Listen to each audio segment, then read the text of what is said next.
বাজে কথা বলছেন। যাদবপুরে একটা ডেমোক্রেটিক স্পেস আছে, সেখানে যে কেউ তার নিজস্ব বিশ্বাস অনুযায়ী, নিজস্ব রাজনৈতিক দর্শন অনুযায়ী কথা বলতে পারেন, স্লোগান দিতে পারেন, প্রসঙ্গ উত্থাপন করতে পারেন। আর এইটা আসলে যাদবপুরের ইমেজ ডাউন, মানে ভাবমূর্তি কালিমালিপ্ত করবার জন্য এই ধরনের অপপ্রচার চালাচ্ছেন যে ওখানে জাতীয় সঙ্গীত গাইতে দেওয়া হয় না, তিরঙ্গা ওঠে না, ইত্যাদি ইত্যাদি। এই কথাগুলোর কোনো সারবত্তা নেই। আবারও রাজপথ দখল করেছে এসএফআই। যাদবপুরের ঘটনা যে ঘটেছিল তার প্রতিবাদ সহ শিক্ষা ব্যবস্থার পরিকাঠামো উন্নত, অর্থাৎ সরকারি স্কুলগুলির পরিকাঠামো আরো উন্নত করার জন্য এরকম বিভিন্ন বিষয় নিয়ে কিন্তু আবারও পথে নেমেছে এসএফআই। এসএফআই এর একাধিক কর্মীরা এসেছে, তাদের পায়ে পা মিলিয়ে শিয়ালদা থেকে কলেজের উদ্দেশ্যে এগোচ্ছে এই মিছিল।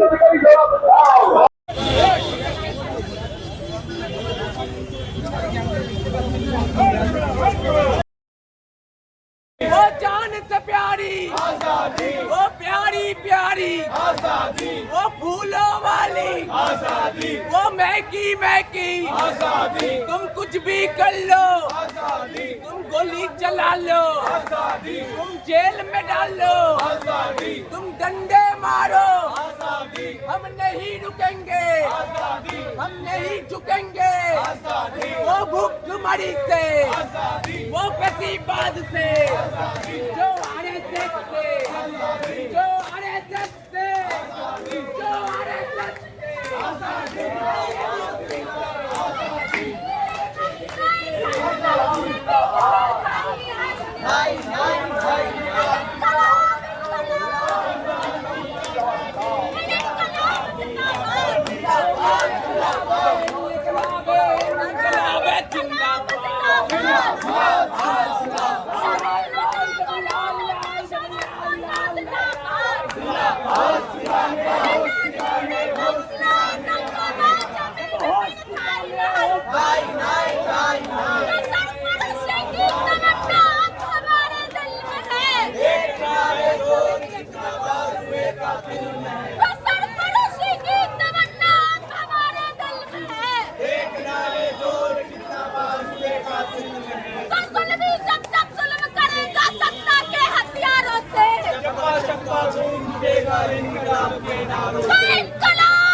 বাঁকুড়া থেকে শুরু করে দেখা পশ্চিমবঙ্গের সারা রাজ্যে কিন্তু একটা দেখা গেছে যে ছাত্রদের উপর যে অত্যাচার বলুন অথবা হচ্ছে পিটিয়ে মেরে ফেলে বিজেপি সরকার আসবে, এটা সবথেকে বেশি দেখা যাচ্ছে এখন। এটা নিয়ে কি বলবো? বিজেপি বলেছিল ভয় নয় ভরসা, আমরা এখন দেখতে পাচ্ছি বিজেপি আসার পরে ভরসাটাই আউট হয়ে গেছে, ভয় ইন হয়ে গেছে। 100 দিনের মতো একটা সরকার চলছে, সেখানে দাঁড়িয়ে খুন, গুন্ডারাজ, ধর্ষণ সব রকম যেন বেড়েই চলেছে। আমরা যখন বিজেপি সরকার এলো তারা অন্যতম প্রতিশ্রুতি ছিল যে অভয়াকাণ্ড, অভয়া এখনো বিচার পায়নি, তারপরে বারুইপুরের কাণ্ড ঘটে গেল। এছাড়া একাধিক ধর্ষণের কাণ্ড যেগুলো সামনে আসেনি, কারণ গদি মিডিয়ারা সামনে আনেননি, এরকম একাধিক ধর্ষণ হয়েছে, সেগুলো চাপা পড়ে গেল। কলকাতার বুকে বেহালার মতো একটি জায়গায় ধর্ষণ হয়েছিল, সেই ঘটনা সামনে আসেনি, কারণ এই রাজ্যের সরকার, এই কেন্দ্রের সরকার এটাকে সামনে আসতে দেয়নি। আসলে বিজেপি মানুষের কণ্ঠকে রোধ করছে, তারা যে প্রতিশ্রুতি দিয়েছিল মানুষ ভরসা পাবে, আসলে বিজেপি এই রাজ্যে ভরসা দিতে ব্যর্থ। বিজেপি যে প্রতিশ্রুতি দিয়ে রাজ্যে এসেছিল, সেই প্রতিশ্রুতি রাখতে বিজেপি ব্যর্থ।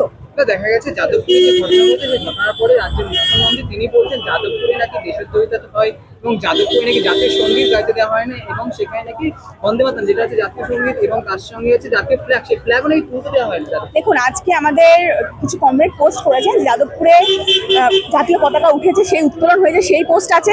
সেই থেকে শুরু করে যাদবপুরে একটা মুক্ত চিন্তার ক্যাম্পাস। যাদবপুরে আপনারা যদি দেখতে পান, যদি 10টা এসএফআই এর পতাকা থাকে, 10টা ডিএসএফ এর পতাকা থাকে, 10টা এআইডিএস এর পতাকা থাকে, সেখানে এবিভিপিরও পতাকা রয়েছে। তাহলে যেখানে দাঁড়িয়ে মুক্ত চিন্তার ক্যাম্পাস, যেখানে সব ধরনের মতাদর্শকে সমান গুরুত্ব দেওয়া হচ্ছে, তাদের মত প্রকাশের জায়গা করে দেওয়া হচ্ছে, তাই এইসব কথা বলে আসলে যাদবপুরের যে গরিমা সেটাকে কালিমালিপ্ত করার চেষ্টা করা হচ্ছে। এবং এবিভিপির মতো গুন্ডারা দেখতে পেয়েছি যে তারা গুন্ডারাজ করে যাদবপুরের স্টুডেন্টদের, যাদবপুরের বামপন্থী মতাদর্শ স্টুডেন্টদের এবং সাধারণ স্টুডেন্টদেরকে কালিমালিপ্ত করার চেষ্টা করছে। এই সব কিছু ভুয়ো কথা। যাদবপুর স্বাধীন মুক্ত চিন্তার ক্যাম্পাস, অবশ্যই যাদবপুরে সব কিছু করা যায়। যাদবপুরে যেরকম আজাদি স্লোগান দেওয়া যায়, যাদবপুরে বন্দে মাতরম বলা যায়, যাদবপুরে ভারতের ভারতের পতাকা উত্তোলন করে যাদবপুরে যদি কোনো রকম অন্য কোনো জায়গার উপরে যদি কোনো সংখ্যালঘু মানুষের উপর অত্যাচার হয়, সে তার বিরুদ্ধে যাদবপুরের স্টুডেন্টরা গর্জে ওঠে। যাদবপুর অবশ্যই একটা প্রতিবাদী ক্যাম্পাস, মুক্ত চিন্তার ক্যাম্পাস। যাদবপুরকে যারা কালিমালিপ্ত করছে আমরা অবশ্যই তার বিপক্ষে। বিগত কিছুদিন ধরে একটি দেখা যাচ্ছে রাজ্যের অগ্নিমিত্রা পাল তিনি কিন্তু একটা গরিবের উপর ধরা হয়েছেন। তিনি বললেন যে আছে নাকি এখানে গরিবদের হাঁটিয়ে দেওয়া হবে এবং দুধ দেওয়া হবে। পরবর্তীকালে তিনি বলছেন যে যতই দুধ গরম হবে পাপড় ভাজি কত চপ ভাজি, রাস্তা দখল মুক্ত করতে সবাইকে সরিয়ে দেওয়া হবে। এই ধরনের চিন্তা আমরা দেখুন, সবকিছু নোটিশ থাকে এতদিন ধরে। এই যারা এখন আপনি দেখতে পারেন এখানে কোনো রাস্তা আছে, হঠাৎ এর বুলডোজার দিয়ে ভাঙতে পারেন না। যখন হকার উচ্ছেদ হচ্ছিল একটা নোটিশ ক্রিয়েট প্রত্যেকের প্রয়োজন। এবং তিনি যে করেছেন দুধের এতে, উনি দুধের কাণ্ডে যেটা উনি করেছেন, একটা শিশুর জন্য দুধ ফোটানো হচ্ছে। উনি বলছেন যে এক গামলা দুধ সে একা খাবে, কিন্তু উনি ভদ্রভাবে বলতে পারতেন। উনি আসলে গরিব মানুষের ভালো করার জন্য তাই রাজ্য সরকার এসেছে, আসলে মানুষের ভালো করার জন্য রাজ্য সরকার এসেছে বলে আমরা আশা করি। তাই গরিব মানুষের দুধ উল্টে, আমরা জানি একটা কবিতার লাইন আছে যে পূর্ণিমার চাঁদও ঝলসানো রুটির মতো করে দেয়। গরিব মানুষের ক্ষুধার পেটে লাথি মেরে এরকম আচরণ মোটেও কোনো মানবিক আচরণ আমরা মনে করছি না। একটি শিশু হয়তো এক গামলা দুধ খেতেন না, কিন্তু একটু ভদ্রভাবে বলে কিছুটা সময় তাদেরকে দেওয়া যেতেই পারতো। এরকম লাথি মেরে উল্টে দিয়ে এরকম কোনো কিছু আচরণ কোনো রকম মানবিক আচরণ নয়। সাদিয়া সাবনাম। গোটা রাজ্য জুড়ে ক্যাম্পাসে যে গেরুয়া তাণ্ডব চলছে বিজেপি আরএসএস এর, এবং বাঁকুড়ায় আপনারা দেখছেন নিজের এলাকার একটা স্কুলের বেহাল অবস্থা বিজেপি আহত হতে হয়েছে, তার বাবাকে খুন হতে হয়েছে,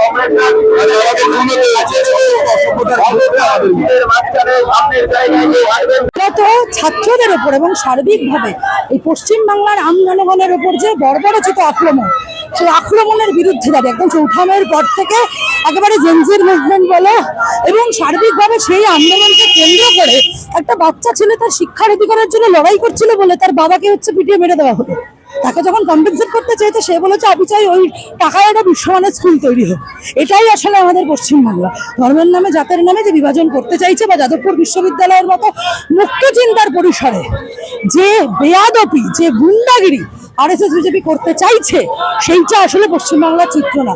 যাদবপুর বিশ্ববিদ্যালয়ের পরের দিন কলকাতা বিশ্ববিদ্যালয়, তারপরের দিন প্রেসিডেন্সি বিশ্ববিদ্যালয়ের গেটে এই সবকিছুর প্রতিবাদে মেদিনীপুর কলেজে যখন হচ্ছে গিয়ে প্রতিবাদ হচ্ছে, সেইখানে একেবারে তৃণমূলী কায়দায় আক্রমণ করা হলে হচ্ছে গিয়ে মানে এবিভিপির, মানে এখন তো আবার এবিভিপি তো বিজেপির নয়, আবার শ্রমিক ভট্টাচার্য বলে দিয়েছেন।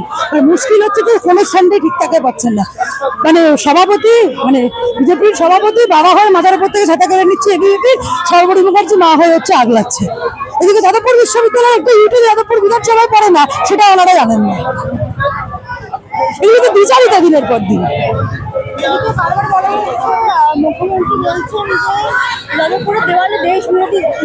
হ্যাঁ, ওই জন্যই তো যারা হিন্দু ধর্মকে বাঁচানোর ঠেকা নিয়েছে, কোনটা স্বস্তিক চিহ্ন আর কোনটা নাজিদের চিহ্ন চেনে না।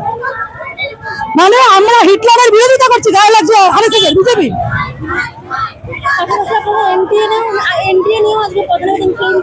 দেখো, এনটিএর এমন একটা ব্যাপার হয়ে গেছে যে নিজের যোগ্যতা নেই, তারা হচ্ছে যে পরীক্ষা নিতে নেমে গেছে।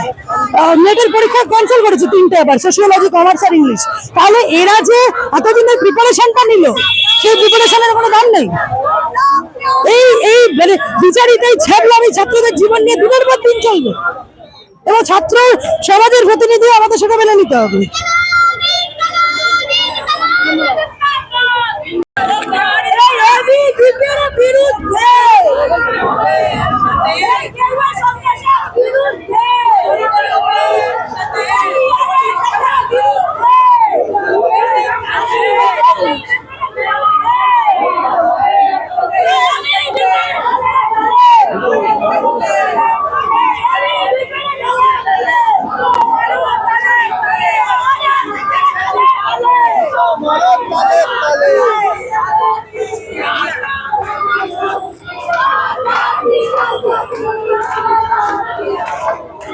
কথা অনেকদিন ধরে, মানে যেটা যে 15 বছর ধরে তৃণমূল যে স্কুল কলেজের ভেতরে যে সংস্কৃতি কায়েম করতে চেয়েছে, ছাত্র সংসদ নির্বাচন ছাড়া যে ভোটে, মানে আমরা ভোটে জিতেছি, মানে সরকার আমাদের, মানে আমরা তাদের ছাত্র সংগঠনরা মানে পেয়ে ছাড়পত্র পেয়ে যাচ্ছে স্কুল কলেজে ঢোকার। মূলত তার বিরুদ্ধে আমাদের আজকের এই মিছিল। এছাড়াও সরকারি স্কুলগুলোর অবস্থা খুবই খারাপ, এখানে পরিষ্কার উন্নত মানের টয়লেট নেই, আলো নেই, পাখা নেই। তার বিরুদ্ধেও যে যাতে সরকার কম্পোজিট গ্রান্টের টাকা আরো ভালো বেশি করে দেয় এবং পরিকাঠামো উন্নত করা যায়, তার জন্য আজকের এই মিছিল।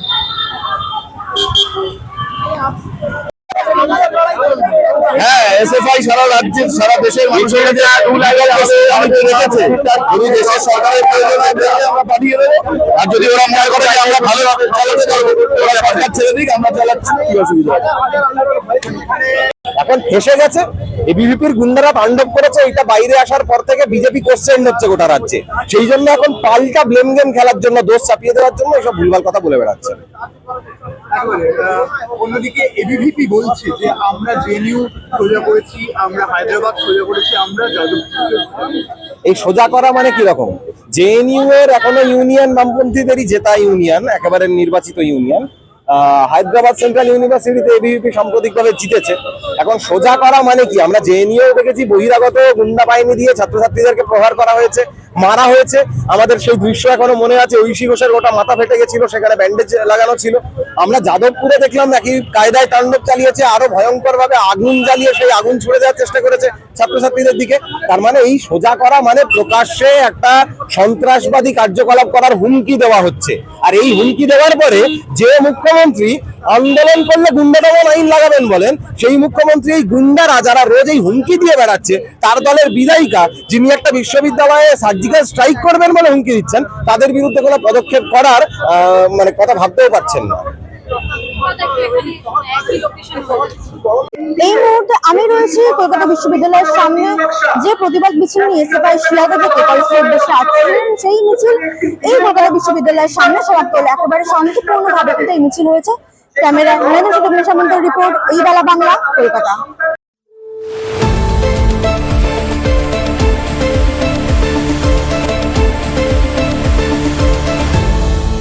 আপনারা দেখছেন এই বেলা বাংলা, শিরোনামে সবার আগে।